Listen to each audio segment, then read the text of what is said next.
오늘의 말씀을 함께 봉독하도록 하겠습니다. 오늘의 말씀은 요한복음 15장 9절로 12절까지의 말씀이 되겠습니다. 요한복음 15장 9절로 12절까지의 말씀을 함께 봉독하도록 하겠습니다. 아버지께서 나를 사랑하신 것 같이 나도 너희를 사랑하였으니 나의 사랑 안에 거하라. 내가 아버지의 계명을 지켜 그의 사랑 안에 거하는 것 같이 너희도 내 계명을 지키면 내 사랑 안에 거하리라. 내가 이것을 너희에게 이르면 내 기쁨이 너희 안에 있어 너희 기쁨을 충만하게 하려 함이라. 내 계명은 곧 내가 너희를 사랑한 것 같이 너희도 서로 사랑하라 하는 이것이니라. 아멘.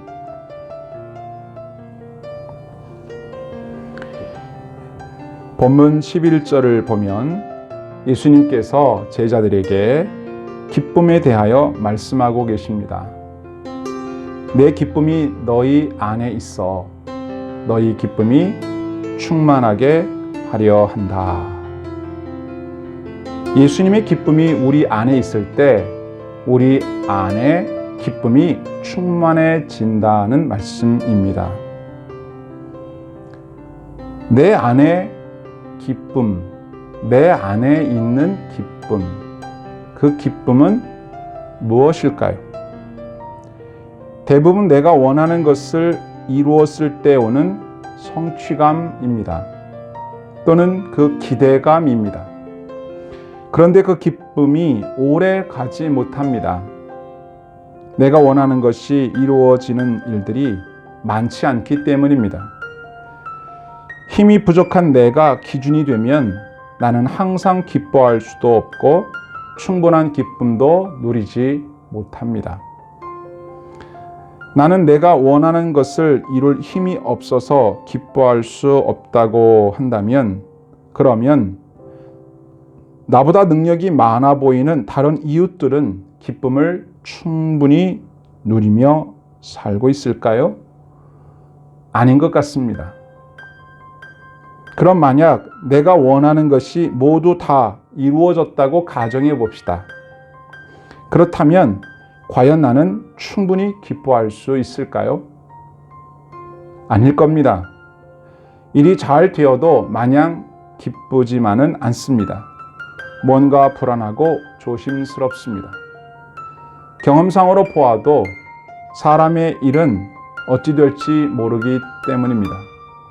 나보다 능력이 있어 잘 나가는 사람들도 어쩔 수 없는 사람인지라 맘 놓고 충분히 기뻐할 수 없습니다. 언제나 긴장을 늦추지 못합니다. 전도서 9장 11절 말씀을 보면 빠른 경주자들이라고 선착하는 것이 아니며 용사들이라고 전쟁에 승리하는 것이 아니며 지혜자들이라고 음식물을 얻는 것도 아니며 명철자들이라고 재물을 얻는 것도 아니며 지식인들이라고 은총을 입는 것이 아니니 이는 시기와 기회는 그들 모두에게 임한다고 했습니다. 사람들을 보십시오. 나보다 잘난 사람들이 참 많습니다. 그들은 원하는 대로 다 하고 항상 기뻐하며 살 것 같습니다. 그러나 오히려 그들은 부유해지고 성공하면 할수록 기쁜 것이 아니라 더 불안해합니다. 얼굴에는 미소를 짓고 큰 소리로 웃지만 마음속은 교만할 대로 교만해져서 만족을 모르고 탐심만 커져갑니다. 그래서 기쁨은 사라지고 허무한 쾌락과 공허함만이 가득하게 됩니다.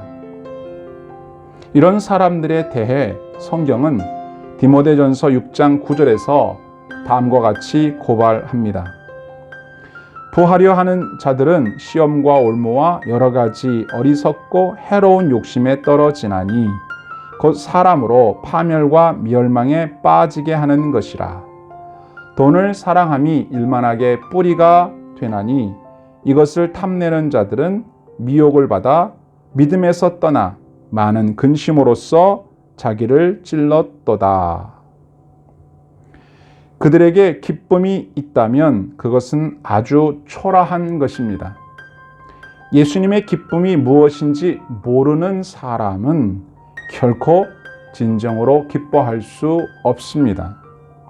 그러므로 우리가 충분히 기뻐하는 삶을 원한다면 반드시 예수님의 기쁨이 우리 안에 있어야만 합니다. 그러면 예수님의 기쁨은 무엇입니까?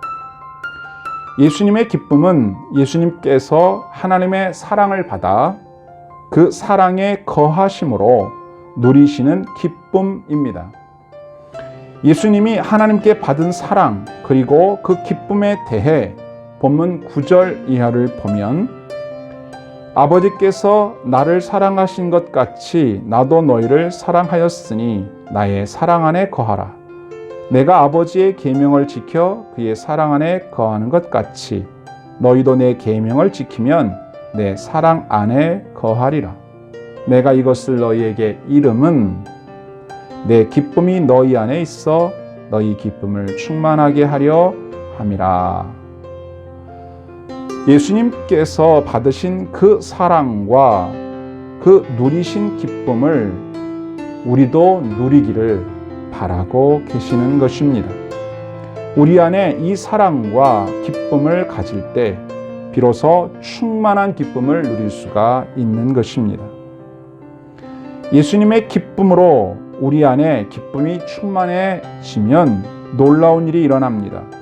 주님의 기쁨은 세상이 주는 기쁨과 다릅니다. 주님의 기쁨은 살리는 능력이 있기 때문입니다. 예수님의 기쁨은 우리 안에 기쁨을 충만하게 합니다.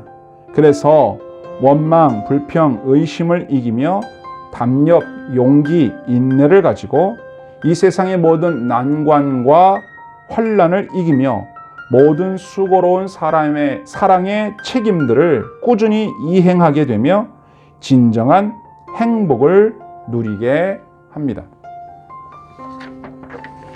이제 세상 사람들의 성공을 부러워할 것 하나도 없습니다. 대신 내 안에 있는 주님이 주신 그 기쁨을 다시 헤아려 보시기 바랍니다. 잠언에 보면 겸손하게 하나님의 뜻에 순종하며 사랑하며 기쁘게 즐겁게 항상 잔치하며 잘 사는 사람들에 대한 말씀이 있습니다. 잠언 15장 15절 이하에 보면 고난받는 자는 그날이 다 험악하나 마음이 즐거운 자는 항상 잔치하느니라. 가산이 적어도 여호와를 경외하는 것이 크게 부하고 번뇌하는 것보다 나으니라. 채소를 먹으며 서로 사랑하는 것이 살찐 소를 먹으며 서로 미워하는 것보다 나으니라. 하나님의 사랑을 받는 우리의 삶에 기쁨이 충분하지 않다면 그 이유는 일이 내 뜻대로 잘 안 되거나 가난해서도 아니고 고기를 못 먹어서도 아닙니다. 예수님의 사랑과 기쁨이 우리 안에 없어서이고 예수님의 기쁨이 우리 안에 없다는 말은 우리가 서로 사랑하지 않아서라는 것을 잊지 말아야 할 것입니다. 그래서 예수님은 기쁨을 주시면서 계명도 함께 주셨습니다. 12절 말씀을 보면 내가 너희를 사랑한 것 같이 너희도 서로 사랑하라. 서로 사랑하라고 말씀하십니다. 예수님은 진짜 사랑이 무엇인지 십자가에서 확실히 보여주셨습니다. 예수님이 우리를 사랑한 것처럼 우리도 서로를 위해 목숨을 걸고 죽을 만큼 희생하고 힘들여 수고하면 진짜 사랑할 수 있고 진짜 기쁘게 살 수 있습니다. 겸손히 사랑해야 합니다. 기쁨은 항상 사랑 다음에 나옵니다. 갈라디아서 5장 22절에 보면 성령의 9가지 열매가 나오는데 그 중에 가장 먼저 사랑이 나오고 그 다음에 희락, 기쁨이 나옵니다. 그 다음에 화평이 나옵니다. 사랑이 있는 곳에 기쁨이 있습니다. 기쁨이 있는 곳에 평화가 있습니다. 사랑은 눈물의 씨앗이 아니라 기쁨의 씨앗입니다. 사랑하지 않으면 기쁨도 없습니다. 사랑은 기쁨의 어머니입니다. 사랑이 없는 기쁨은 진짜가 아닙니다. 예수님은 오늘 우리에게 말씀하십니다. 서로 사랑해라. 그래야 내 기쁨이 너희 안에 있어 너희 기쁨이 충만하게 될 것이다. 충분히 기뻐하려면 충분히 사랑해야 합니다. 우리가 주님의 사랑으로 서로 사랑하면 그때 비로소 참 기쁨을 충분히 누릴 수 있을 것입니다. 오늘 이 시간에 저와 여러분 안에 예수님의 사랑과 기쁨이 충만하시기를 주님의 이름으로 축원합니다. 아멘.